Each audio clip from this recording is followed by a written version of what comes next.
Hello అందరికీ కొబ్బరి పచ్చడి ఎలా చేయాలో చూద్దాము. దానికోసం పెనం పెట్టి ఒక 10-12 పచ్చిమిరపకాయలు కూడా వేసి బాగా వేయించుకోవాలి. కొంచెం చింతపండు కూడా వేసి బాగా వేయించి పక్కకు తీసి పెట్టుకోవాలి.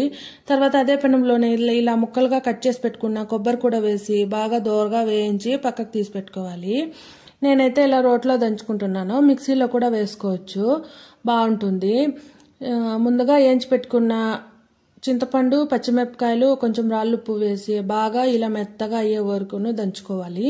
తర్వాత ముందుగా వేయించి పెట్టుకున్న కొబ్బరి ముక్కలు కూడా వేసి బాగా మెత్తగా అయ్యే వరకును దంచుకోవాలి. తర్వాత లాస్ట్లో 4 పాయలు తెల్లగడ్డ కూడా వేసి బాగా దంచుకున్నామంటే కొబ్బరి పచ్చడి రెడీ.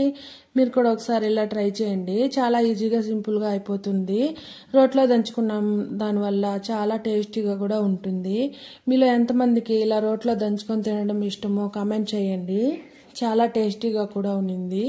మీరు కూడా ఒకసారి ఇలా ట్రై చేసి ఎలా ఉందో కామెంట్ చేయండి.